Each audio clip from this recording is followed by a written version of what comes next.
안녕하십니까. 저는 엄마이자 대형 로펌에 다니고 있는 변호사입니다. 기업 간의 법률적인 문제를 다루는 것을 전문으로 하고 있죠. 저는 요즘 사람들이 말하는 금수저를 물고 태어난 사람 중 하나입니다. 학교를 다니면서 경제적으로 유리한 입장이었죠. 하지만 저희 집안의 분위기는 여러분이 생각하는 것 이상으로 딱딱하고 경직되어 있었습니다. 저희는 오빠 하나, 언니 하나, 그리고 남동생 하나, 이렇게 이남 이녀인데요. 늘 최고만 강요하시는 부모님의 교육관 아래에서 청소년기를 보내야 했어요. 1등이 아니면 아무런 의미가 없다는 말씀을 입버릇처럼 하셨죠. 어릴 때는 저도 그 말을 고지고대로 믿고 열심히 했습니다. 그래서 죽어라 공부를 했고 그 결과 사법고시도 한 번만에 패스를 했죠. 아버지는 처음으로 제게 자랑스럽다고 하셨고 어머니께서는 결혼만 잘하면 된다고 벌써부터 신랑감을 수배하셨어요. 아마 지금의 남편을 만나지 않았더라면 저는 부모님이 정해주신 남자와 결혼을 하고 가정을 꾸리고 아이를 낳고 살고 있을지도 몰라요. 남편을 처음 만난 것은 로펌에 같이 다니는 동기가 자신의 남자친구를 소개시켜준다기에 따라 나선 자리였는데요. 그쪽도 자신의 친구를 데리고 나왔는데 그 사람이 남편이었던 거죠. 이전까지만 하더라도 첫눈에 반한다는 말은 책에서나 있는 것이라고 생각했었어요. 그런데 남편을 처음 본 그 순간 실제로도 있을 수 있다는 사실을 믿을 수밖에 없었죠. 건축 설계사로 일하고 있는 남편은 함께 있으면 편안하고 재미있고 시간이 어떻게 흘러가는지도 모르게 만들어주는 사람이었어요. 그날 저는 그 자리에서 다음에 둘이서만 만났으면 좋겠다고 이야기를 꺼냈고 남편은 당황하면서도 그러자고 하더군요. 그 뒤로 몇 번의 데이트를 했어요. 남편을 만나면 만날수록 이 사람이라는 확신을 가지게 되었어요. 하지만 제가 결혼을 전제로 사귀고 싶다고 말했을 때 남편은 제가 가지고 있는 배경을 이유로 단박에 거절하더군요. 부담스럽다는 이유였어요. 저라는 사람은 좋지만 저의 배경이 문제가 된다고 말이죠. 그 이후로 저는 10번 찍어서 안 넘어가는 나무가 어디 있겠냐라는 마음으로 몇 번이고 대시했어요. 그러자 죽어도 안 된다고 하던 남편도 결국에는 마음을 바꾸었죠. 결혼식을 앞두고 저는 왜 그때 마음을 바꾸었냐고 물어보았어요. 처음에는 금수저 공주가라고 생각했었는데 완전 환상이 깨졌거든. 공주는 무슨 머슴이지 머슴. 남편이 웃으면서 이야기를 하는데 그 말이 너무 정답이라 화도 못 내고 그냥 웃는 것밖에 없더라고요. 남편의 집은 저희 집과 너무나도 대조적인 곳이었어요. 시아버지는 남편이 취직한 지 얼마 되지 않아 돌아가셨고 시어머니 한 분과 5살 어린 남동생이 있을 뿐이었죠. 처음 시댁에 인사를 갔을 때 저는 나름 긴장을 하고 갔었는데 시어머님께서 너무 편하게 저를 불러주시더라고요. 도련님도 스스럼 없이 제게 손을 내밀면서 기업 전문 변호사는 어떤 일을 하느냐고 물어보기도 했고요. 식사 시간 내내 웃음이 끊이지 않는 집은 드라마 속에서만 있다고 생각했는데 아니더라고요. 남편의 집이 딱 그런 곳이었어요. 그날 시댁에서 나오면서 저는 남편에게 무슨 일이 있어도 당신과 결혼하고 말 것이라고 선언을 했죠. 남편은 그런 저를 보면서 무슨 판사 앞에서 선서라도 하는 거냐면서 뭘 그렇게 거창하게 말하냐고 이야기했지만 저는 진심이었답니다. 이런 가정에서 자란 남자라면 앞으로 태어날 우리 아이들도 저도 행복해질 수 있을 것 같았거든요. 문제는 저희 집이었어요. 예상했던 것처럼 반대에 부딪혔죠. 제 미래를 완벽하게 세팅하셨던 어머니의 분노는 어마무지했습니다.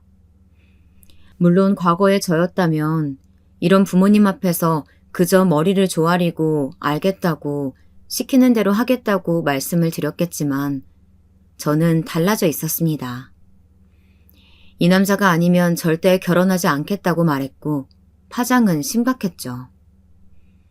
하지만 의외로 아버지께서 그 사람을 데리고 와보라고 하시더군요. 저는 혹시나 무슨 꼬투리라도 잡아서 절대 결혼을 못하게 하시려나 싶어서 걱정을 많이 했어요. 그런데 막상 불러서는 평범하게 밥만 먹고 보내시더라고요. 혼자서 전전긍긍했었는데 아버지 반응이 너무 의외라서 어떻게 해야 할지 몰랐어요. 그 뒤로도 아버지는 몇 번 더 남편을 불러서 밥을 먹자고 하셨어요. 그리고 그 몇 번의 시간 동안 어머니도 생각이 바뀌셨는지 결혼에 대해 더 이상 반대의 말씀이 없으셨죠. 집으로 불러 5번째 식사를 했을 때 아버지께서는 수저를 놓으시면서 말씀하셨어요. 상견례 자리는 이달 안에 잡도록 해라. 결혼식 규모든 예단이든 예물이든 다 너희들이 정하도록 하고 과하지 않게 둘이서 의논해라. 정말 깜짝 놀랐었죠. 생각보다 너무 빨리 허락을 해주신 것 같았거든요. 남편을 배웅하며 따라 나간 저는 솔직하게 남편에게 말했어요. 이렇게 쉽게 결혼을 승낙하실 줄 몰랐는데. 그래? 난 반대는 안 하시겠거니 했는데. 반대하실 거면 이렇게 계속 밥 먹자고 오라고 하셨을 리도 없고.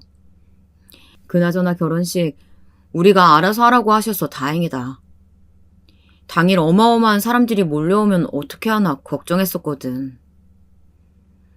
결혼을 못하면 어쩌나 걱정했던 저와는 반대로 엉뚱한 고민을 하고 있었던 남편 때문에 저는 그만 웃음이 터져서 한참을 집에 들어가지도 못하고 대문 앞에서 웃기만 했답니다.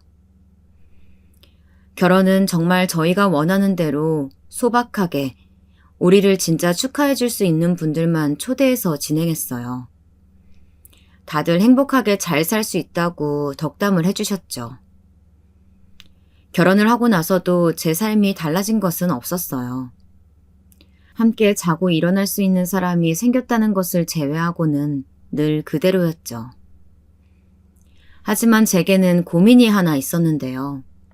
살림에는 영 소질이 없었거든요. 혼자 살 때야 아무렇게나 하고 살아도 괜찮지만 지금은 아니잖아요. 그나마 저보다는 남편이 솜씨가 좋아서 많이 도와주었어요. 원래 결혼 전에는 아침에 일어나면 저는 진한 커피를 마시고 출근을 했었는데 결혼하고 나서는 남편이 매일 아침을 챙겨주고 있었죠. 제 친구들은 부럽다고 하는데 이게 그렇게만 생각할 것은 아니었어요. 저녁이라도 어떻게 해주고 싶은데 할 줄 아는 게 있어야죠. 요리책을 사서 읽어보기도 했는데 막상 하려고 하니까 잘 안 되더라고요. 그래서 도움을 청한 곳이 시어머니였습니다. 남편과 저는 퇴근길에 그냥 시댁에 들러서 저녁을 먹고 집에 오고 있었거든요. 제 고민에 시어머니는 별걸 다 고민한다고 자신만 믿으면 된다고 말씀해 주셨어요. 일도 많은데 뭘 요리까지 배우려고 해. 요리 별거 없어. 내가 차근차근 알려줄 테니까 걱정하지 마. 혹시 준기가 요리 못한다고 구박하는 건 아니지? 내가 어릴 때부터 사랑받는 남편 되려면 요리 잘해야 한다고 가르쳐놔서 쓸만할 텐데 말이다. 남편의 솜씨가 다 시어머니의 교육 덕분이라니 괜히 남편이 요리 배우는 모습이 그려져서 저절로 웃음이 나왔답니다. 시어머니의 도움의 손길이 필요했던 것은 아이를 가지고 나서 더 심했습니다. 저는 일란성 쌍둥이가 덜컥 생겨서 임신 기간에도 정말 많이 힘들었거든요. 아이들이 어찌나 무럭무럭 자라는지 7개월이 되면서는 로펌에 나가지도 못하고 꼼짝없이 집에만 누워 있었어요. 시어머니께서는 매일같이 오셔서는 밥도 챙겨주셨고 출산 준비도 봐주셨죠. 아이들 태어나면 입혀야 한다고 배냇저고리도 직접 만들어주실 정도였어요. 저도 한번 만들어볼까 했는데 솜씨가 꽝이라서 이름만 겨우 새길 정도였죠. 그렇게 태어난 아이들은 정말이지 육아 난이도가 상을 찍었습니다. 둘 다 어찌나 활발한지 조금도 얌전하게 있질 않더라고요. 시어머니가 도와주지 않으셨다면 절대로 두 아이들을 돌볼 수 없었을 거예요. 아이들이 기어다니기 시작하면서 집은 전쟁터가 따로 없었죠. 당시에 제가 너무 힘들어서 잠깐 우울증이 오기도 했었는데 다행스럽게도 남편이 많이 도와주었답니다. 그래서 복귀도 의외로 빨리 할 수 있었고요. 오전에는 집 바로 앞에 있는 어린이집, 그리고 오후에는 시어머니께서 봐주셨거든요. 도련님도 첫 조카라고 애틋하신지 자주 들여다 봐주시기도 했고요. 정말이지 지금 생각해도 절대 남편과 둘이서는 해낼 수 없을 거라고 생각해요. 아이들이 태어나자 확실히 분위기는 더 밝아지더군요. 아이들 재롱에 시간 가는 줄 모를 정도였죠. 평소보다 몇 배는 더 힘들었지만 그보다 더 많이 웃을 일이 생겼어요. 무뚝뚝하다고 생각했던 친정 식구들도 아이들이 있으니 분위기가 많이 달라졌답니다. 우리 쌍둥이들 서준이, 서희는 친가에서도 외가에서도 사랑둥이로 예쁨만 받았죠. 시댁의 분위기가 달라진 것은 도련님이 결혼할 여자를 데려오면서부터였어요. 여자친구가 있는 내색을 전혀 안 해서 시어머님께서 엄청 걱정하셨거든요. 그래서 제가 소개팅이라도 좀 알아볼까 하고 있었는데 갑자기 결혼하고 싶은 사람이 생겼다고 하면서 집으로 데려온다는 거예요. 그 소식에 괜히 들뜨게 되더라고요. 어떤 사람인지 궁금하면서도 앞으로 집안이 더 즐거워진다고 생각하니 하루라도 빨리 만나고 싶었죠. 그런데 동서가 될 사람이 오기로 한 날 로펌에 일이 터지는 바람에 저는 참석하지 못했습니다. 선배가 일 처리를 제대로 하지 못하는 바람에 로펌이 한바탕 뒤집어질 정도로 큰일이라서 집안일 때문에 먼저 가봐야겠다는 말을 차마 할 수가 없었거든요. 그날 일을 정리하고 늦은 시간에 집에 들어간 저는 시어머니께서 챙겨주신 도시락을 먹으면서 어땠냐고 물었습니다. 어지간하면 좋은 이야기만 하는 남편이 잠시 뜸을 들이더라고요. 뭐야? 무슨 일이라도 있었어? 당신답지 않게 왜 이렇게 뜸 들이는데? 당신도 보면 알겠지만 뭐라고 하나를 콕 집어서 말할 수는 없는데 사람이 좀 그랬어. 웃고는 있는데 이 사람 웃는 게 아니다 싶은 그런 느낌을 받았다고 해야 되나? 동생 녀석은 뭐에 홀린 사람처럼 해볼쭉해서 앉아있는데 난 좀 그렇더라고. 의외네? 당신 누굴 만나도 좋은 점만 보는 사람이잖아. 그런데 동서될 사람이 그렇게 별로였단 말이야? 뭐 나쁘다 좋다라기보다는 그냥 좀 경계가 된다고 해야 되나? 몰라. 하여튼 그랬어. 반찬 맛있지? 엄마가 자기 좋아한다고 한가득 만들어두셨더라. 전부 다 싸주셨어. 저는 내일 시어머니께 따로 전화를 넣어봐야겠다고 생각하면서 싸주신 도시락을 싹싹 비웠답니다. 다음날 저는 바로 시어머니에게 어제 동서될 사람은 어땠는지 물어봤어요. 시어머니께서는 아직은 잘 모르겠다고 하시면서 저를 처음 만났을 때와는 확신이 달랐다고만 하셨죠. 시어머니까지 이렇게 말씀하시는 게 도대체 어떤 사람인지 너무 궁금하더라고요. 언제 다시 볼 수 있을까 생각했는데 생각보다 빨리 마주쳤죠. 시어머니 생신으로 가족들이 다 모이기로 했는데 그 자리에 동서될 사람도 오기로 했다고 하더라고요. 저는 로펌 일이 끝나자마자 집으로 갔어요. 되게 도자기 인형같이 생긴 사람이 주방에 있더라고요. 처음 뵙겠습니다. 차혜영이라고 합니다. 형님 되시죠? 잘 부탁드려요. 제가 할 줄 아는 게 없어서요. 형님이 많이 가르쳐주세요. 아니에요.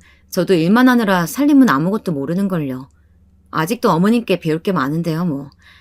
환영해요. 이렇게 만나서 반갑고요. 가볍게 악수를 나누면서 동서될 사람을 살펴보았어요. 남편의 말이 이해가 좀 되더라고요. 친절한 얼굴을 하고는 있지만 뭔가 경계를 해야 할 것 같은 그런 사람이었죠. 아이들이 있다 보니 식사 시간도 조용하기 힘들었는데요. 다들 아이들이 오물거리는 모습을 보면서 한마디씩 하는데도 동서는 시선 한 번을 주지 않더라고요. 한 번씩 아이들을 노려보면서 뭔가 중얼거리는 모습을 보이기도 하고요. 저는 아이를 싫어하나 싶었답니다. 세상 모든 사람들이 아이들을 좋아할 수는 없으니까요. 충분히 그럴 수도 있다고 생각했어요. 하지만 진짜 이상하다 싶었던 것은 다른 이유 때문이었습니다. 저는 갑각류의 알레르기 반응이 일어나는 편이라서 컨디션이 나쁜 날이나 잠이 부족한 날이면 아무리 좋아하는 메뉴라고 할지라도 그날만큼은 꾹 참고 피하는 편인데요.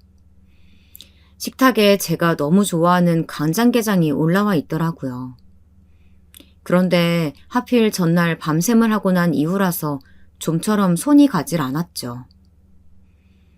그렇게 아쉬워하고 있는데 동서가 제게 게장을 권하더라고요. 맛집으로 유명한 곳에서 사왔어요. 비린맛도 없고 정말 맛있답니다. 외국인들도 많이 찾을 정도라고 하더라고요. 아, 미안해요. 원래 갑각류 알레르기가 좀 있는 편이거든요. 심한 건 아닌데 어제 일이 많아서 잠을 제대로 못 잔 상태라서 먹으면 안 될 것 같아서요. 정말 맛있어 보이는데 아쉽네요. 사실 게장을 정말 좋아하거든요. 동서는 제가 거절을 하자 얼굴색이 확 바뀌더라고요.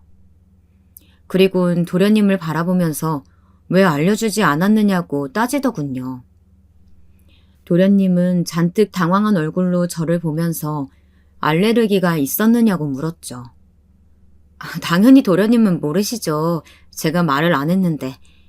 그리고 다 함께 먹을 때는 제가 적당히 조절하고 있었고요. 제 말에도 동서는 기분이 나쁜지 서방님께 짜증을 내면서 더 이상은 음식에 손도 대지 않더라고요. 형수님 신경 쓰지 마세요. 괜찮아요. 원래 한 번씩 이렇게 욱하다가 금방 기분 풀려요.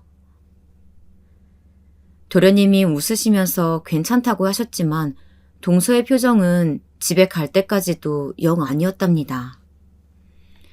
집에 돌아오는 길에 저는 남편에게 확실히 동서될 사람이 이상한 구석이 있는 것 같다고 말했어요. 처음에 남편이 제게 말해준 것 그대로였다고 말이죠. 남편은 그래서 좀 걱정이 된다고 했어요. 하지만 워낙 도련님이 좋아하는 것 같아서 쉽게 반대를 할 수도 없다고 말이죠. 제가 봐도 도련님은 홀딱 빠져있는 것처럼 보였답니다. 저희 부부의 불안감과는 다르게 도련님의 결혼 준비는 일사천리로 진행되었어요. 예물을 맞추는 날에 시어머니께서 제게 동행을 제안하셨죠. 사돈댁 어른들께서 해외에 계셔서 함께 하실 수 없었거든요. 동서는 예물에는 큰 관심이 없는 것처럼 보였어요. 시어머니께서 이것저것 골라주시며 마음에 드는 것으로 골라보라고 했을 때도 시큰둥해 보였죠. 저는 특별히 원하는 것이 있느냐고 물었지만 동서는 뭐든 상관없다고 말했어요. 웨딩드레스를 보러 갔을 때는 하루 종일 입었다 벗었다 했다고 서방님이 하소연을 하셨었는데 그 말과는 전혀 다르더라고요. 집으로 가는 길에 저와 시어머니 그리고 동서까지 셋이서 맛있는 점심을 먹자는 이야기가 되었죠. 동서가 혹시 다른 약속이 있지는 않을까 했는데 너무 좋아하더라고요. 예물을 고를 때와는 전혀 다른 얼굴을 하고 있었죠. 시어머니께서는 냉면을 좋아하셨는데요. 한겨울에도 냉면을 찾으실 정도였어요. 그래서 근처에 맛있기로 유명한 가게로 모시고 갔습니다. 저는 하얀색 옷을 입고 온 동서가 신경 쓰여서 튈지 모르니까 앞치마 입는 것을 권했지만 괜찮다고 하더군요. 냉면이 나오고 시어머니께서 드시기 편하게 잘라드렸어요. 한참 맛있게 먹고 있는데 꼬마들이 장난감을 가지고 장난을 치다가 저희 식탁에 부딪혔어요. 꽤 큰 소리가 났죠. 저는 너무 놀라서 아이들이 혹시나 다치지는 않았을까 살피는데 갑자기 동서가 아이들이 들고 있던 장난감을 빼앗더니 바닥에 내동댕이 치는 겁니다. 삽시간에 벌어진 일로 식당 안 사람들의 시선이 한 번에 집중됐어요. 동서는 그걸로는 성에 차지 않는지 장난감을 하이힐을 신고 있던 발로 산산조각 내버렸죠. 처음에는 놀라서 가만히 있던 애들도 그 모습에 더 큰 소리로 울기 시작했어요. 동서 지금 뭐 하는 거야? 애들 장난감은 뭐하러? 여기는 여러 사람들이 모여서 밥을 먹는 곳이에요. 애들이 장난치는 곳이 아니죠. 여기 보이세요? 저 애들이 와서 부딪히는 바람에 하얀 옷에 냉면 국물 튄 거. 동서가 가리키는 곳에는 정말 국물이 몇 방울 묻었더군요. 국물을 쏟은 것도 아니고 고작 몇 방울인데 이렇게까지 할 일인가 싶었어요. 아이 엄마로 보이는 사람이 급하게 다가와서는 우는 아이들을 안고 달랬어요. 동서는 그런 아이들 엄마를 불러 세웠죠. 이런 곳에서 애들 관리 어떻게 하시는 거예요? 이렇게 산만하고 도덕도 예의도 없는 애들이라면 데리고 와서는 안 되는 거 아닙니까? 여기 국물 튄 거 보이시죠? 이 옷이 얼마짜린지 알아요? 당장 배상해요. 죄송합니다. 잠시 계산하는 사이에 정말 죄송해요. 누가 지금 당신 사과받자고 하는 줄 알아요? 당장 배상하라고요. 보다 못한 제가 동서에게 그만 좀 하라고 했지만 동서는 오히려 제3자는 끼어들지 말라고 하면서 아이 엄마를 다그쳤어요. 아줌마, 진짜 애들 교육 시킬 자신 없으면 나치를 말던가 나왔으면 제대로 가르치던가. 잠시 계산을 하는 사이? 잠시가 어딨어요, 잠시가. 애들 데리고 나왔으면 확실히 관리를 해야죠. 민폐만 끼치고 이게 뭡니까? 동서는 스스로 말을 하면서 더 화가 치밀어 오르는 것 같았어요. 아이 엄마는 몰아대꾸도 못하고 서 있기만 했죠. 그 모습을 보다 못한 시어머니께서 동서에게 그만하고 자리에 앉으라고 하셨죠. 그만, 그 옷 내가 사주마. 아이들이 그럴 수도 있지. 그리고 잘 모르면 알려주면 되는 거지. 뭘 그렇게 크게 일을 만들어. 아기 엄마, 다음에는 애들한테 식당에서 뛰어다니면 안 된다고 알려주고 잘 달래줘요. 옷은 걱정 말고. 아이 엄마는 동서의 눈치를 보며 울다 지친 아이의 손을 하나씩 잡고는 죄송하다고 인사를 하고 가더군요. 동서는 자기 말이 끝나지도 않았는데 어딜 가냐고 불렀지만 시어머니께서는 단호하게 그만하고 앉으라고 하셨죠. 저는 급히 아이 엄마를 따라가서 동서가 망가뜨린 장난감 값이라고 하면서 돈을 내밀었어요. 당연히 아이 엄마는 받을 수 없다고 완강하게 거부했지만 저는 억지로라도 손에 쥐어주었죠. 그렇게 식당으로 돌아오니 동서가 잔뜩 화가 난 얼굴로 앉아 있었어요. 시어머니께서 한마디 하신 눈치였죠. 시어머니께서는 입맛이 떨어졌다고 하면서 집에 가자고 일어나셨어요. 집에 오는 차 안은 정말이지 숨막힐 정도로 고요했어요. 제가 시어머니와 지낸 시간이 그리 많지는 않았지만 그래도 그렇게 화나신 모습을 처음 봤답니다.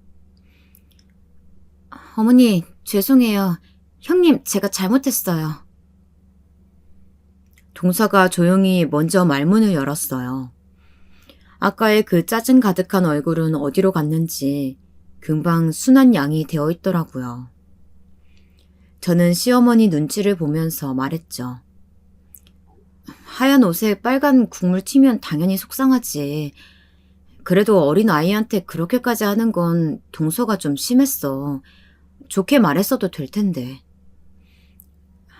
네, 제가 괜히 욱했나 봐요. 죄송합니다. 됐다. 다음부터는 욱하기 전에 생각을 좀 하렴. 시어머니께서는 알겠다고는 하셨지만 화가 풀린 것 같아 보이지는 않았답니다. 그 일이 있고 나서 얼마 되지 않아 저는 깜짝 놀랄 소식을 듣게 되었죠. 어머님을 모시고 살겠대? 도련님이? 그 녀석 생각인지 재수씨 생각인지는 모르겠는데 얼마 전까지 집 알아보러 다닌다고 하던 녀석이 무슨 바람이 불었는지 갑자기 들어가서 살겠다는 거야. 어머님은 뭐라고 하시고? 그러자고 하셔? 어머님 도련님 장가 보내고 나면 작은 마당 있는 집으로 이사 가고 싶다고 하셨었잖아. 그래서 내가 따로 집도 몇 군데 받았었는데. 당연히 시어머니께서는 반대를 하는 중이라고 하더군요. 며느라기 불편하게 뭐하러 같이 살아. 그냥 시간 되면 다 함께 모여서 밥이나 먹고 말지. 난 이제 너희들 다 장가 보내고 혼자 살 생각에 설렜는데 됐다. 나는 혼자 살란다. 하지만 동서는 끈질기게 어머님과 함께 살고 싶다는 자신의 의견을 피력했죠. 저는 도대체 왜 동서가 어머님을 이렇게까지 모시고 살고 싶어 하는지 이해가 되지 않았어요. 저는 동서에게 이렇게 같이 살고 싶은 이유가 따로 있느냐고 물었죠. 어머님이 좋아서 함께 살고 싶은데 그것 말고 다른 이유가 또 필요한가요? 하지만 어머님께서 불편해하시니까 생각을 좀 바꿔보는 건 어떨까 싶어서. 형님이 더 불편하신 건 아니고요. 제가 어머님이랑 더 친하게 지내면 어떻게 하나 그게 싫어서 저 말리시는 거죠? 저는 어린 아이들이나 할 법한 이야기를 진지하게 하는 동서가 솔직히 한심하다는 생각이 들었습니다. 결국 시어머니도 동서의 고집을 꺾지 못하시고 함께 살겠다고 하셨습니다. 두 사람의 결혼을 기점으로 저희 가정에는 변화가 있었는데요. 친정의 일로 제가 한 달에서 2달 정도 뉴욕으로 출장을 가게 되었지 뭐예요. 어지간하면 절대 못 간다고 버텼을 텐데 이번 일은 그렇게 할 수 없을 정도로 중요한 일이었답니다. 그래서 남편하고도 진지하게 이야기를 했어요. 남편은 때마침 이직을 생각하고 있었는데 그냥 아이들과 함께 저를 따라서 뉴욕으로 가겠다고 하더군요. 제가 일하는 동안 아이들과 함께 뉴욕이나 주변을 다니면 되지 않겠느냐고 말이죠. 남편만 괜찮다고 한다면 제게는 좋은 일이었어요. 저희의 출발 시기는 서방님과 동서가 신혼여행에서 돌아올 때쯤이었답니다. 저는 어머님께 자주 연락을 드리겠다고 하면서 남편과 아이들을 데리고 뉴욕으로 갔죠. 그날 어머님과 마주할 수 있었던 게 마지막 날인지 모르고 말이에요. 한 달이라고 생각했던 출장은 생각보다 길어졌지만 곧 마무리가 되어가고 있었어요. 시차가 있다 보니 매일 영상통화를 할 수는 없었지만 그래도 자주 전화를 했었죠. 그런데 전화를 걸 때마다 시어머니께서 야이어가는 것 같아 걱정이 되더라고요. 어머니, 요즘 어디 불편하세요? 왜 이렇게 야위셨어요? 무슨 일 있으세요? 내가 무슨... 그나저나 언제 들어오니? 출장 한 달이라고 하지 않았어? 시어머니께서는 그동안 한 번도 꺼내지 않던 말씀을 하시더라고요. 출장을 갈 때도 언제 올 거냐고 말씀하신 적은 없었는데 말이죠. 저는 일이 좀 미뤄져서 그렇지 곧 돌아간다고 말씀드렸어요. 시어머니께서는 보고 싶어서 말해봤다고 하시면서 전화를 끊으셨죠. 저는 이런 시어머니의 모습이 자꾸 머릿속에 남아서 동서와도 따로 통화를 했어요. 동서, 혹시 어머니 어디 편찮으신 거 아니지? 전화 걸 때마다 야해신 것 같아서. 혹시 무슨 일 있는 거 아니지? 무슨 일은요? 요즘 입맛이 없다고 하셔서 안 그래도 약 한 재 지을까 했어요. 그래? 그럼 약값은 내가 보낼 테니까 나한테 알려주고, 서방님도 지방에 가셨다며 동서가 신경 좀 잘 써줘. 동서는 자신만 믿으라고 큰 소리를 쳤죠. 저는 너무나도 순진하게 그 말을 철석같이 믿었고요. 그런데 귀국을 앞두고 일주일째 시어머니와 전혀 연락이 닿지 않았어요. 동서의 말로는 어머님이 감기에 걸리셔서 주무시고 계신다고만 했죠. 많이 편찮으시냐고 놀라서 물었는데 동서는 별일이 아니라는 식으로 말하더라고요. 저는 남편에게 곧 돌아가면 시어머니를 모시고 종합검진을 받아봐야겠다고 말했어요. 남편도 고개를 갸웃거리며 어머니께서 몸살로 연락이 닿지 않을 정도라는 게 걱정스럽다고 말했죠. 그런데 며칠 뒤 갑자기 한국에서 충격적인 소식이 들려왔어요. 시어머니께서 돌아가셨다고 말이에요. 저와 남편은 믿기지 않는 상황에 정신이 반쯤은 나가버렸죠. 특별히 지병이 있으신 것도 아니었는데 이렇게 갑자기 돌아가신다는 것이 말이 되는 건가 싶을 정도였어요. 저희는 돈은 얼마가 들어가든 상관없이 가장 빠른 비행기를 타고 한국으로 날아왔어요. 빈소에는 서방님과 동서가 자리하고 있었죠. 신혼여행에서 돌아오자마자 서방님도 지방 출장이 많아서 집을 자주 비웠다고 하더군요. 그래서 마지막을 지키지 못했다고 저와 남편에게 미안하다고 울더라고요. 저와 남편도 그냥 같이 얼싸안고 한참을 그렇게 울었어요. 저희는 동서가 주는 옷으로 갈아입고 나왔습니다. 장례식장에는 정말 많은 분들이 다녀가셨죠. 시어머니께서 워낙 한 동네에 오래 사시기도 했지만 이웃들과도 두루두루 친하게 지내셨거든요. 다들 진심으로 슬퍼해 주셔서 어머님께서 얼마나 좋은 분이셨는지 알 수 있었습니다.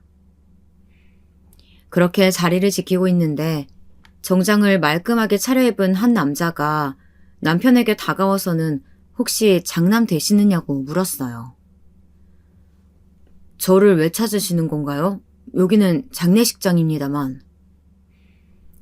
남편은 자신이 변호사이며 시어머니의 유언장을 가지고 있다고 말씀하셨어요. 저희는 처음 듣는 이야기에 동서를 바라보았습니다. 동서는 어머님께서 부탁하셔서 밀봉된 유언장을 전해드린 적이 있다고 말하더군요. 변호사가 오픈한 유언장에는 모든 재산을 동서에게 물려주겠다고 적혀 있었어요. 남편과 저는 깜짝 놀랐답니다. 잠깐만 유언장을 볼 수 있겠느냐고 변호사에게 물었더니 흔쾌히 제게 보여주더라고요.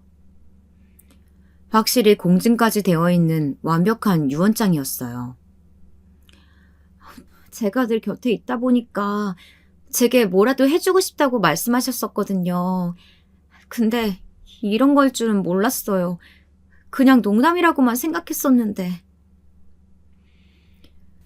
동서는 어머님을 떠올리며 눈물을 찍어내는데 아무리 봐도 거짓말을 하고 있는 것처럼 보였죠.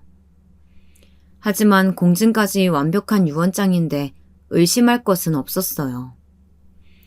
제가 돈이 필요해서 그런 생각을 한 것은 아니었고요. 시어머니께서는 봉사활동을 다니시는 곳들이 몇 곳 있었는데요. 언젠가 제게 자신이 죽고 나면 얼마 되지 않는 재산이라고 할지라도 사회에 기부하고 싶다고 하셨었거든요. 그런 말씀을 하셨던 시어머니께서 갑자기 동서에게 모든 재산을 준다고 유언장을 쓰셨다는 것이 의문이었습니다. 하지만 그런 이야기를 쉽게 꺼낼 수는 없었어요. 하지만 곧 저의 의심이 확신을 가질 수 있게 하는 사건이 있었습니다.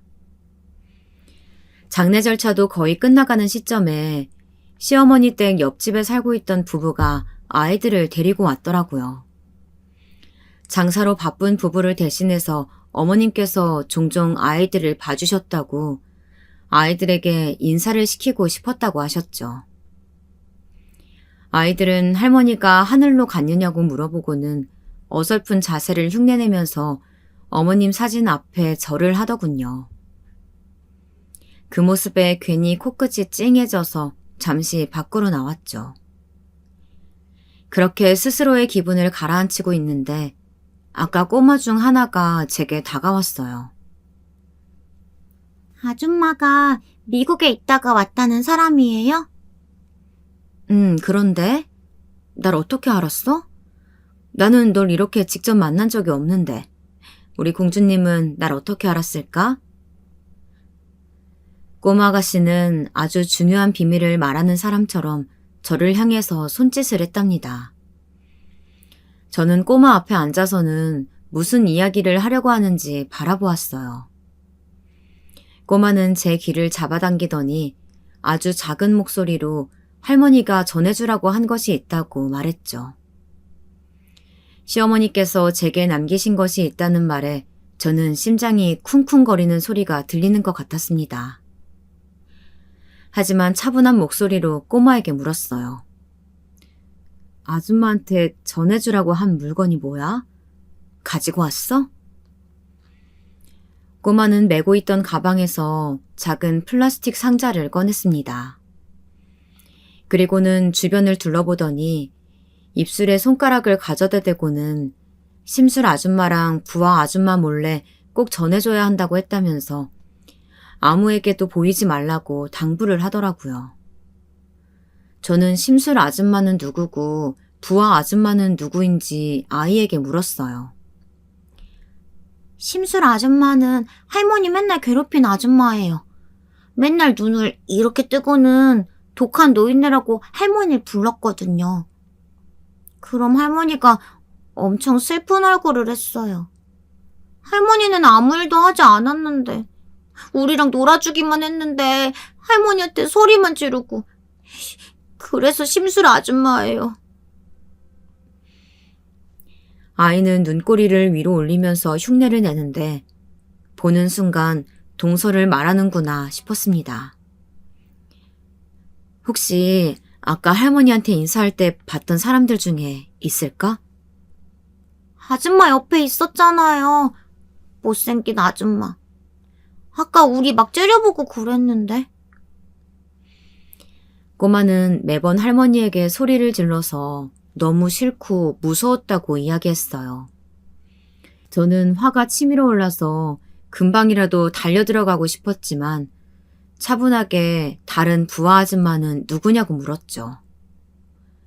꼬마는 심술 아줌마가 이것저것 시키는 아줌마라고 하더군요. 저는 꼬마에게 우리 둘만의 비밀이라고 하면서 혹시 나중에 제가 와서 물어보는 말이 아니면 절대 그 누구에게도 말해서는 안 된다고 했죠. 아이는 비밀이란 단어에 눈을 빛내면서 고개를 끄덕였습니다. 아이가 들어가고 나서 저는 벤치에 자리를 잡아 상자를 열어보았어요. 서로 다른 크기의 종이들이 꼬깃꼬깃하게 접혀 들어가 있었죠. 위에서부터 하나씩 펼치는데 한눈에 봐도 시어머니의 필체라는 것을 알 수 있었습니다. 쌍둥이들이 보고 싶다고 적혀 있기도 했고 저와 남편은 언제 돌아오느냐고 묻는 문장도 있었죠. 종이를 하나씩 펼칠 때마다 제 마음이 천갈래 만갈래로 찢어지는 기분이 들었습니다. 그리고 마지막 종이를 펼쳤을 때 저는 이성의 끈을 그대로 놓을 뻔했답니다. 다급하게 휘갈겨 쓴 내용은 아주 간단했어요. 악마 같은 며느리가 너무 무섭다. 살려줘. 저는 떨리는 손으로 상자에 종이를 담고는 그대로 장례식장으로 들어갔죠. 그리고는 내일 있을 화장을 취소해달라고 부탁드리고는 부검을 신청하기 위해 아는 지인들에게 전화를 돌렸어요. 저는 남편을 따로 불러내서 어머님의 쪽지를 보여주었어요. 그리고는 지금 화장을 취소하고 부검을 신청했다고 말했죠. 남편은 이게 다 무슨 말이냐고 하면서 이 종이는 누가 준 것이냐고 묻더군요. 저는 아이가 전해준 이야기를 그대로 하나도 빠짐없이 말했습니다. 이야기를 다 들은 남편은 완전 눈이 돌아버려서는 빈소로 성큼성큼 들어갔어요. 저는 급하게 남편을 붙들었죠. 놔! 지금 우리 엄마가 자연사가 아닐 수도 있다며. 아니야? 그러니까 만약에 눈치채고 도망이라도 가면 어떻게 하려고. 내가 지금 사람 불렀어. 어머니 부감하고 이야기하자. 어? 남편은 그게 말이 되는 소리냐면서 자신을 말릴 생각은 하지도 말라고 하면서 빈소로 들어가 버렸죠. 재수씨, 혹시 어머니가 많이 편찮으셨습니까? 그래서 간병인을 집으로 부르셨나요? 동서는 잠깐 당황하더니 어떻게 알았느냐고 물었어요. 남편은 그게 지금 중요한 일이 아니지 않느냐고 하면서 간병인에 대한 정보를 달라고 말했죠. 동서는 머뭇거리면서 전화번호를 하나 주었습니다. 저는 바로 사람을 시켜 간병인을 찾아오게 했어요. 동서는 이게 다 무슨 일이냐고 물었지만 저도 남편도 아무 말 하지 않았습니다. 어머니는 부검하기로 했습니다. 아무리 생각해도 석연치가 않아서 정말 자연사가 맞는지 확인해야겠어요. 형, 그게 무슨 말이야. 부검이라니. 어머니 자다가 돌아가셨다면서. 서방님, 부검 끝나면 그때 이야기하도록 해요. 동서도 마찬가지고. 동서는 눈에 띄게 초조한 모습이었어요. 곧 제가 부탁한 부검이가 도착했죠. 저도 아는 사람이었어요. 부검이는 무슨 말인지 알겠다고 하더니 곧장 사람을 부르겠다고 했죠. 그러자 동서가 왜 어머님을 부검하느냐고 절대 안 된다고 막아서더라고요. 동서, 어머님이 이렇게 갑자기 돌아가셨는데 자연사가 아닐 수도 있잖아. 그러니까 직접 확인을 해야겠어. 어머님께서 왜 돌아가셨는지. 형님, 어머님께서는 분명 주무시다가 돌아가셨어요. 집에는 저랑 어머님뿐이었는데 그럼 제가 어머님을 어떻게 했다는 소리세요? 모르죠. 그동안 무슨 일이 있었는지. 재수씨, 간병인이 있었다는 이야기 저희한테 하신 적 있으세요? 그러니까 간병인 불러서 이야기를 좀 들어봐야겠네요. 동서는 절대 찬성할 수 없다고 하면서 고래고래 소리를 질렀죠. 그러는 사이에 간병인을 데리고 왔더라고요. 다른 병실에서 일을 하고 있었다고 하더군요. 저희 어머니 간병 일을 하셨다고 하던데 어머니 돌아가셨을 때도 그 자리에 있었다고 하셨죠. 맞나요? 간병인은 잔뜩 겁을 먹은 얼굴로는 그렇다고 고개를 끄덕이는데 동서의 눈치를 보더라고요. 솔직히 말하세요. 그렇게 건강하셨던 어머님께서 한 달 만에 그렇게 돌아가신다는 게 말이 안 되잖아요. 혹시 당신이 무슨 약이라도 먹인 거 아니에요? 제 말에 간병인은 펄쩍 뛰더니 절대로 그런 일을 한 적이 없다고 하더군요. 저는 어머님이 어디가 불편해서 당신이 고용되었는지부터 시작해서 간병인을 몰아붙였죠. 간병인은 횡설수설하는데 무슨 말을 하려는 것인지 알아들을 수가 없었습니다. 서방님은 제대로 이야기하지 못하느냐고 소리를 질렀어요. 그러자 간병인이 바닥에 주저앉더니 동서를 가리키며 저 여자가 시키는 대로 했을 뿐이라고 말했어요. 장례식장은 순식간에 조용해졌죠. 아까부터 주변 사람들이 호기심 어린 눈빛으로 저희를 바라보고 있었음에도 불구하고 바늘 떨어지는 소리도 들릴 정도로 고요했어요. 미쳤어, 당신? 뭘 내가 시키는 대로 했다고 그래? 누굴 모함하려고? 형님 말씀처럼 진짜 당신이 우리 어머님 어떻게 한 거 아니야? 우리 어머님? 맨날 독한 노인네라고 손가락질하면서 허구한 날 할머니 쥐어박던 사람이 누군데 나더러 모함이래? 간병인의 충격적인 고백에 서방님이 달려들어 간병인의 멱살을 잡아세웠어요. 저도 남편도 말리려고 했지만 워낙 오랫동안 운동을 한 사람이라 당해낼 수 없었죠. 똑바로 말해. 우리 어머니한테 무슨 짓을 한 거야? 거짓말 조금이라도 했다간 내 손에 아작날 줄 알아. 알겠어? 저는 금방이라도 숨이 넘어갈 것 같은 간병인의 모습에 손이 떨려왔어요. 무슨 일이 생긴다고 해도 전혀 이상할 것 하나 없는 그런 분위기였죠. 남편이 겨우 서방님을 설득해서 간병인을 풀어주자 그녀는 제대로 허리도 펴지 못하면서 숨을 몰아쉬었어요. 그러면서 자기 핸드폰에 잠금을 풀고는 제게 보여주더군요. 얼떨결에 폰을 받은 저는 거기 담겨있는 영상을 보고 소리를 지르면서 그대로 폰을 떨어뜨리고 말았습니다. 바닥에 떨어진 폰에서는 여전히 소리가 흘러나오고 있었죠. 진짜 노인네. 언제까지 사람 피곤하게 할 거야? 그냥 콱 죽어버렸으면 좋겠네. 야, 깨 있는 거 알거든? 돈 숨겨놓은 거 있으면 좀 꺼내봐. 나갔다 오게. 야! 내 말 안 들리냐? 어?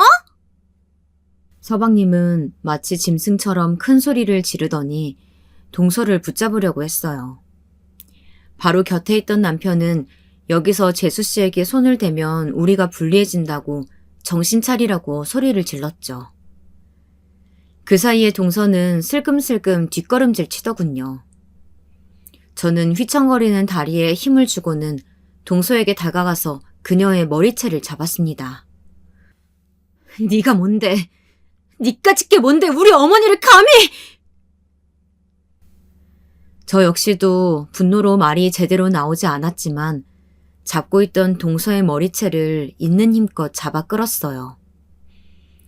서방님을 말리던 남편은 갑작스러운 제 행동에 놀라 가만히 서 있기만 했죠. 남편뿐만이 아니었어요. 그 자리에 있던 모든 사람들이 제 행동에 놀라 쳐다만 보고 있었습니다. 때마침 들어오던 남동생이 동서의 머리채를 쥐고선 악을 쓰는 저의 모습을 보고는 그만두라고 소리치며 저를 번쩍 들어올렸어요. 동생은 변호사라는 사람이 앞도 뒤도 없이 이렇게 달려들면 어떻게 하느냐고 하면서도 혹시나 제가 다친 곳은 없는지 확인하더라고요. 그 사이 동서는 도망가려고 했지만 소용없었죠. 근처에 있던 사람들이 다들 길을 막고서는 어디를 가느냐고 소리를 질러주셨거든요. 덕분에 잡을 수 있었습니다. 동서는 자기 몸에 손 하나라도 대면 다 성추행으로 고소하겠다고 소리를 지르면서 사람들을 밀어내려고 했지만 처음부터 지켜보고 있던 사람들은 조금도 물러나지 않았어요. 저는 남편에게 당장 신고부터 하라고 했죠. 남편은 고개를 끄덕이며 전화기를 들었다가 팔에 힘이라도 빠진 건지 길게 한숨을 내쉬었어요. 우선 경찰에 신고부터. 남편은 눈물을 참지 못하고 고개를 떨궜습니다. 죄송해요. 다 제 잘못입니다. 제가 사람을... 죄송해요. 정말 죄송합니다. 서방님은 빈소에 모셔진 어머님의 영정사진을 향해 엎드려서 대성통곡을 하였습니다. 그러며 어머님과 우리에게 미안하다는 말을 몇 번이나 했는지요. 남편도 저도 서방님 옆에 함께 엎드려서 통탄의 눈물을 흘렸습니다. 제 손에는 마지막일지도 모르는 살려달라고 무섭다고 적힌 종이가 들어있는 상자가 쥐어져 있었어요. 신고를 받은 경찰이 찾아왔고 바로 동서를 데리고 갔어요. 빈소 구석에 있는 방에 들어간 저희는 간병인의 폰을 확인했죠. 영상이 하나만 있는 것이 아니었어요. 그날 이외에도 시어머니가 먹고 있는 밥상을 엎는 장면도 있었죠. 또 다른 날에는 어머님께 알아들을 수 없는 말을 외치면서 온갖 물건들을 던지는 것도 있었습니다. 정말이지 두 눈을 뜨고 볼 수 없을 만큼 참혹했어요. 저는 왜 시어머니가 이렇게 당하고만 있었는지 이해가 되지 않았어요. 간병인의 말로는 며칠을 방에 가두고 물 한 모금 안 주던 날도 있었다는데 그것이 처음이 아닌 것 같다고 하더군요. 그 말에 우리 가족 중 어느 누구도 제정신으로는 앉아있을 수가 없었어요. 남편은 숨을 몰아쉬며 왔다 갔다 움직였고 서방님께서는 눈에 보이는 것들을 발로 차며 소리를 지르셨죠. 저는 억장이 무너지는 기분이 들어서 손가락 하나를 움직일 수 없었고요.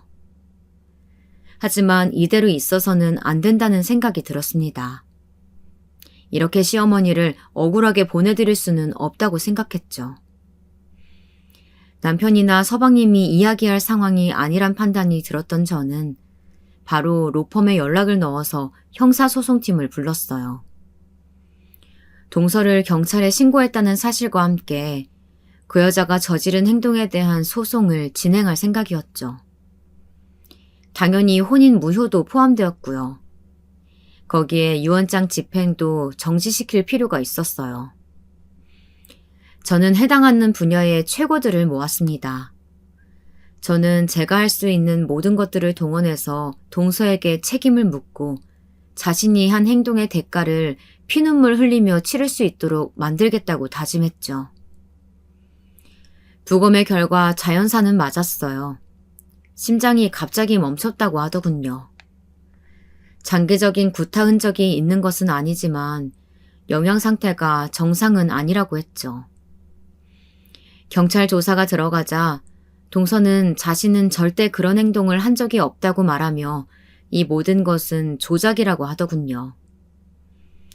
심지어 간병인이 찍었다고 하는 동영상도 페이크라고 우겼어요.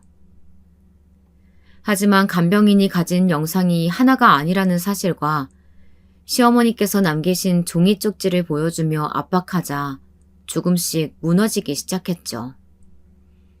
결정적인 것은 동서와 깊은 관계가 있다는 바텐더의 진술 때문이었어요. 동서는 신혼생활을 즐길 틈도 없이 서방님이 지방으로 장기 출장을 떠나자 외로움에 예전에 자주 놀러가던 바를 친구들과 다시 찾았다고 해요. 거기서 바텐더를 만났는데 금방 불이 붙었다고 했죠. 일주일에 3번, 4번씩 바에서 시간을 보내는 것은 기본이요. 둘이서 호텔을 다녔다는 정황도 있었죠. 당연히 시어머니께서도 동서의 이런 이상한 행동에 신경이 쓰이셨고요. 여러분, 시부모랑 함께 살고 있는 며느리가 술에 잔뜩 취해서 남자한테 엎혀 들어온다고 하면 어떨 것 같으세요? 시부모의 입장이라면 말이죠. 당연히 잔소리를 할 수밖에 없지 않겠어요? 그 상황에서 며느리가 늦게 들어오든 남자랑 있든 아무 상관없다고 말할 수 있는 사람이 과연 있을까요? 당연히 저희 시어머니께서는 동서에게 화를 내셨죠. 나중에 동서의 진술로 알게 되었는데 시어머니도 처음에는 별 말씀하지 않으셨다고 해요. 그런데 어느 날부터 너무 늦게 들어오는 것이 아니냐고 한마디 하셨고 그 이후로부터는 술을 줄여라, 저 남자는 누구냐 등 잔소리를 직접적으로 하셨다고 했죠. 바텐더는 언제부터인가 동서가 자신의 집으로 부르기에 갔었는데 할머니 한 분을 방에 가두고 입에 담기 힘든 욕을 하면서 소리를 지르는 것을 봤다고 말했어요. 그 모습이 너무 무서워서 도망을 쳤고 바로 잠수를 탔다고 했죠. 동서에게서 계속 연락이 오는데 무서워서 도저히 받을 수가 없었다고 하더군요. 결국 동서는 모든 것을 인정할 수밖에 없었습니다. 시어머니가 형님인 저를 잘 챙겨주는 것 같기에 함께 살면 여러모로 편하겠다 싶어서 시댁에 들어가서 살기로 결정했다고 말했어요. 그런데 남편은 출장이다 뭐다 집에 잘 안 들어오지. 막상 다 해줄 것 같았던 시어머니는 자기보다 형님을 더 챙기는 것 같지. 그래서 모든 것이 다 짜증이 났다고 하더군요. 거기다 시어머니의 잔소리도 점점 심해지는 것이 듣기 싫어서 하루는 그냥 방에 가두고 물만 줬는데 조용해져서 그 뒤로는 조금만 자신을 화나게 하면 시어머니에게 화풀이를 했다고 했어요. 동서의 진술서를 보면서 저는 몇 번이나 종이를 찢고 싶은 심정을 참아야만 했습니다. 남편은 혹시 상대 측에서 분노 조절 장애를 내세워 정신 이상을 호소하면 어떻게 되느냐고 걱정을 하더라고요. 물론 저도 그 부분에 대해서 걱정을 했죠. 하지만 절대 이대로 빠져나가게 둘 수 없잖아요. 동서는 시어머니가 다른 사람과 통화할 때 혹시나 이야기를 할까봐 전화기 뒤에 버티고 앉아 감시했던 사람이었어요. 그걸로 부족해서 자신이 없을 때도 지키고 있을 사람으로 간병인까지 고용했죠. 그런 사람이 감정을 조절하지 못해서 그랬다. 말도 안 되는 소리입니다. 동서를 다시 만난 것은 재판 때문이었어요. 화장기 하나 없는 얼굴로 나와서 고개를 숙이고 있더군요. 상대방은 저희의 예상처럼 정신 이상 소견을 들고 나오면서 선처를 부탁한다고 하더군요. 이미 알고 있었는데도 기가 막혔습니다. 동서는 자신의 잘못을 뼈저리게 후회하고 반성하고 있다고 하면서 분노 조절을 제대로 하지 못했던 지난 날을 후회한다고 말했죠. 저는 더 이상 듣고 있기가 힘들 정도였어요. 정말 동서가 반성을 하는지는 모르겠더라고요. 사람은 고쳐 쓰는 거 아니라는 옛 말도 있잖아요. 사람이 어떻게 그렇게 쉽게 바뀌겠어요. 무엇보다도 바로 눈앞에 앉아있는 모습에서 저는 조금도 반성하는 기색을 찾을 수가 없었거든요. 저희는 상대방이 나올 수 있는 모든 경우의 수에 대해 준비를 철저히 했고 절대 선처는 있을 수 없다고 주장했습니다. 재판부에서도 치료가 필요한 것은 사실이지만 그 죄질이 잔혹하다며 최고 형량을 내리더군요. 물론 상대방에서는 항소를 했지만 소용이 없었죠. 재심에서도 동서는 동일한 형량을 받았고 결국 동서는 옥살이를 하게 되었습니다. 재심 결과가 나오는 날 그렇게 반성을 한다던 동서는 더 이상의 희망이 없다고 생각해서 그런지 본성을 드러내더군요. 망할 노인네. 죽어서도 날 괴롭혀. 내가 뭘 잘못했는데 건방지게 나한테 훈계하고 가르치려고 들던 그 할망구가 잘못했잖아. 그리고 내가 죽였어? 지가 자다가 뒤졌는데 그게 왜 내 탓이라는 건데? 왜? 이거 놔. 나 잘못 없다고! 역시 제 생각처럼 동서는 하나도 변하지 않았어요. 당당 변호사도 혀를 차며 도망치듯 자리를 떠났죠. 그때였어요. 서방님이 벌떡 일어나서는 동서를 향해 달려들 것처럼 앞으로 나가려고 하셨죠. 저와 남편이 놀라서 맞기는 했지만 서방님의 눈에는 흉흉할 정도의 살기가 보이는 것 같았습니다. 네가 우리 엄마 죽였잖아. 네가 한 짓을 아직도 몰라? 동서는 끝까지 자신은 잘못이 없는데 왜 자기한테만 이러느냐고 저와 서방님 남편까지 들먹이며 욕을 퍼부었어요. 재판관은 화가 나 당장 동서를 밖으로 내보내라고 고함을 치셨죠.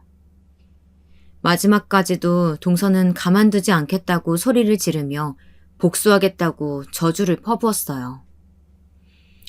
서방님과 남편 그리고 저는 판결문을 들고 다시 시어머니를 찾아갔어요. 근교에 납골당해 무셔둔 시어머니 앞에서 저희는 한마디 말도 못하고 그저 서 있기만 했어요. 처음 가족으로 저를 받아주셨던 순간이 다시 생각나더라고요. 그렇게 저를 안아주고 챙겨주고 오로지 사랑만 주셨었는데 이렇게 보내드려야 하나 마음이 답답했습니다. 아직도 그날을 생각하면 손이 떨리고 잠이 오지 않습니다. 그것은 남편도 마찬가지고요. 자다가 몇 번이나 식은땀을 흘리면서 일어났죠. 서방님께서는 하던 일도 다 그만두시고 훌쩍 떠나버리셨습니다. 자기 자신을 용서할 수 있는 날이 온다면 그때 다시 돌아오겠다고 말이죠. 이렇게 사연을 쓰는 동안에도 저는 시어머니가 자꾸 생각납니다. 특히 얼마 전 태어난 저희 막내의 눈매가 시어머니를 참 많이 닮았더라고요. 그래서 막내만 보고 있으면 시어머니가 더 많이 생각이 나네요. 어머니, 그곳은 평안하신가요? 많이 사랑하고 보고 싶습니다.